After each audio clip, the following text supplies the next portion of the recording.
In the midst of summer and quarantine, I'd guess, and probably correctly, that many people are slacking off and not doing the best work they can. I'd guess that many people are not putting this time to the best use. Staying productive during this vital time is, well, vital because this time will never come again. I've mentioned this in all the videos of my summer series, and if I haven't drilled this into your mind yet, here it is.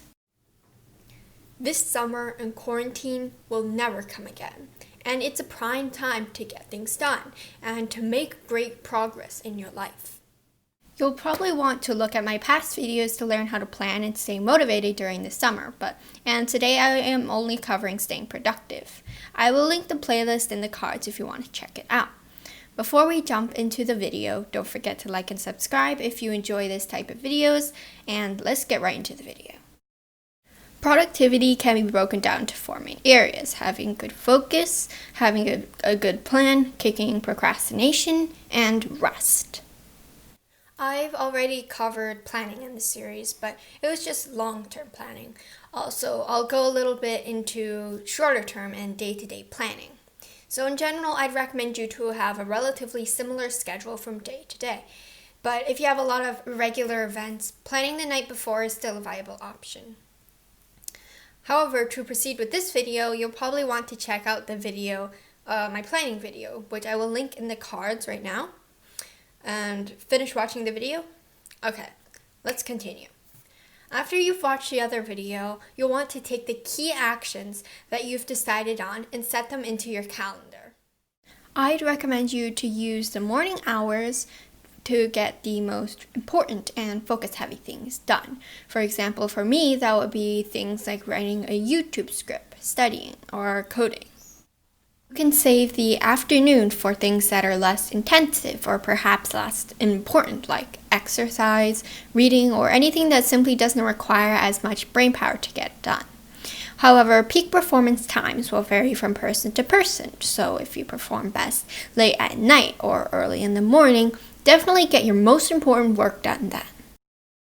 You'll also want to plan out a good morning and night routine and make sure you schedule in enough time for sleep. Sleep, like peak performance time, varies from person to person. Some people will need more, some people will need less. Some will sleep best during the day, and some will sleep best during the night. Like I said, follow your body's preferences when scheduling in your day. Keep in mind that you will also need to schedule rest, which I will cover later in the video. Also, to craft a morning routine, you can check out my video on how to build a morning routine, which I will link in the cards. Along with a good solid schedule, you'll need to have a to-do list. A to-do list can be digital or physical, and you can use plenty of different methods: the bullet journal method, a classical checklist version, an app, etc. Experiment with different methods and choose one that you like. I generally recommend you set up a to-do list the day before, especially since during the summer, teachers don't unpredictably assign you work. You can lay out and plan all your summer homework a long time in advance. Putting up a to-do list the night before is definitely recommended because this way you'll know exactly what you're going to do when you wake up, and you're waking up with an intention.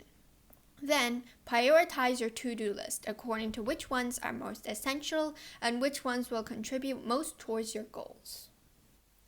After setting up an even more detailed plan, it sometimes happens that you can't really focus.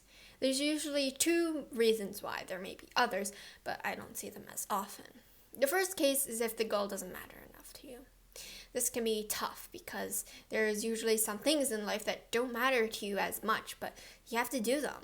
Think taxes or household chores. But if that goal is something that you've assigned to yourself and you still find it doesn't matter to you, you have some tweaking to do. Maybe review your vision, change up your goal a bit to fit your current wants, etc.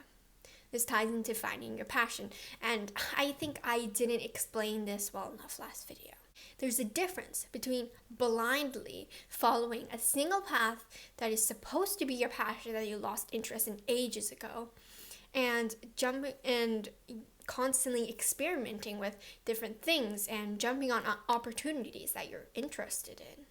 This process is quite essential during our younger years, our time in school specifically for experimenting and finding what things that we love to do. If you're an adult, perhaps you won't do that as often, but it's never too late to find your passion. The second case is if you're not applying the right tactics for focusing. This can be a little more complicated to fix, and I'll jump into the second. There's a third reason that I didn't bring up in the reasons why you will fail to focus, because I thought it deserves a section of its own. This reason is procrastination. Maybe you have the perfect plan, but of course procrastination decides to kick in and you just can't make yourself do it. Maybe motivation is just not working out for you. That can be expected to happen at some time. This is procrastination at its finest. And to proceed with a successful summer in quarantine, you'll need to kick the procrastination habit. To be able to destroy this habit, you'll need to learn about it first. For a more in-depth video, you can check out my procrastination video, which I will link in the cards. But again, since you're here, I'll give you a brief overview. Procrastination occurs because our brains value instant gratification over long-term results. Think about it this way. Our brains think of our present selves and our future selves as wholly different things. When we set goals, we are setting plans for our future self. Our future self loves doing that. However, our present self is more concentrated on having instant gratification, and only our present self can make things happen.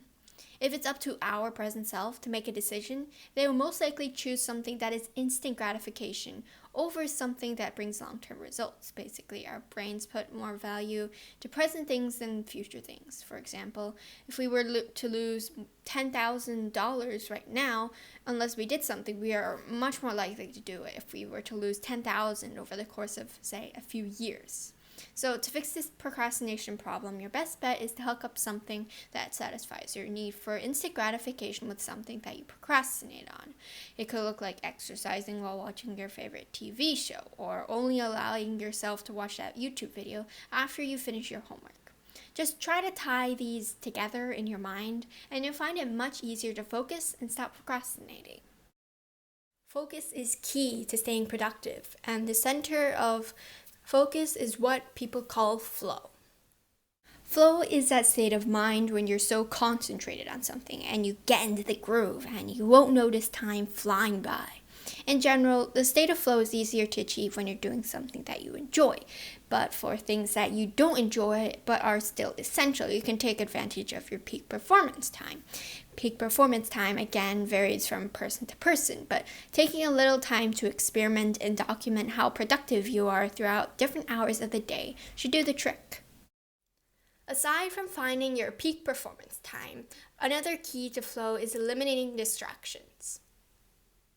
How many times have you been trying to focus while someone else is, say, constantly spamming you with messages? And what you did in that case was probably tell them to stop spamming. And if they didn't, you'll put your phone away or turn off notifications.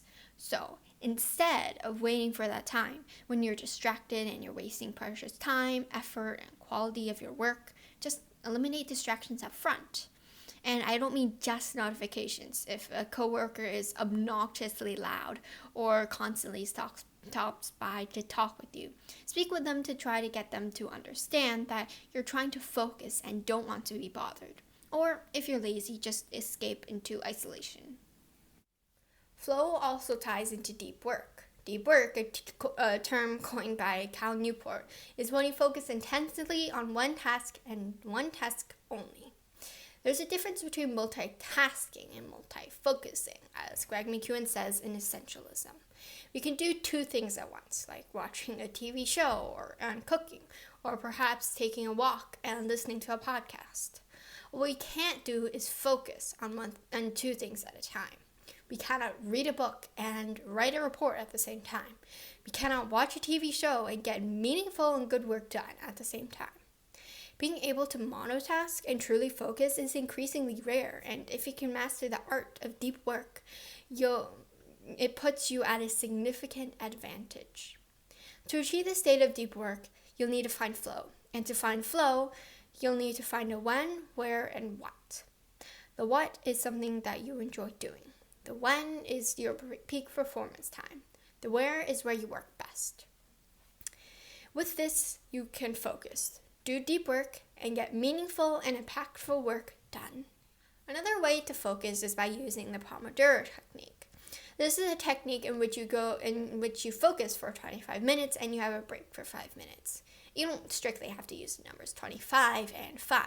You can customize it to your own needs.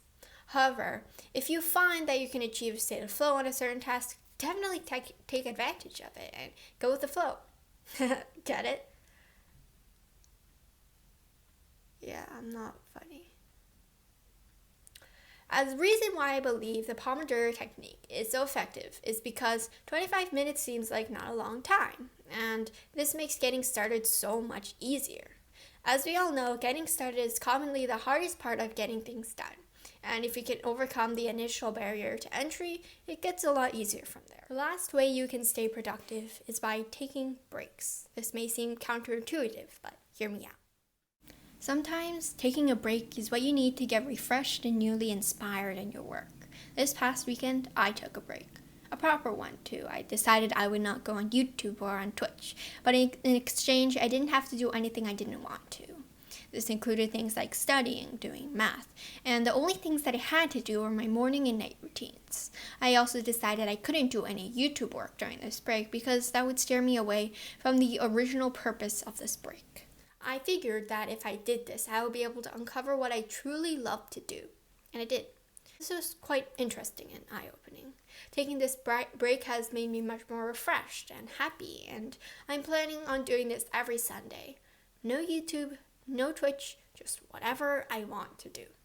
This has refreshed myself, and I'm much more ready to tackle the work of the week with a renewed inspiration and spirit. As you would have been able to tell, taking breaks are essential, especially taking breaks from technology and social media. I chose to eliminate watching YouTube and Twitch from my list of things that I could do because I knew that they would block out all the other activities that I also enjoy doing. Pairing taking a break from social media with something that you enjoy doing also makes avoiding social media a lot easier. I'd suggest you try this out yourself. Take a day off from the week and set it aside for strictly no work and no social media. Just the things that you love to do, whether it be reading, being creative, playing outside. Whatever it is, it really made a difference in my life, and I'm sure it will in yours. So how are you guys staying productive during summer and quarantine? Comment down in the comment section below. Like I said many times before, the summer and quarantine is possibly the best and most essential time of your life. And if you can make the most of it, you can truly change it. Don't forget to check out the other 2 videos in the series. I'll link the playlist up in the cards. I was originally going to make another video on the series about books to read in the summer, but I don't think it contributes to the series, so this will probably be the last video in this mini-series. However, if you do have an idea that you want me to cover in the summer series, definitely comment it down below. And if you have any video ideas in general, comment it down below too. I'll be sure to take it into consideration. So thank you guys so much for watching, and I'll see you guys in the next one. Don't forget to like and subscribe if you enjoyed. It'll make me a lot happier. Bye.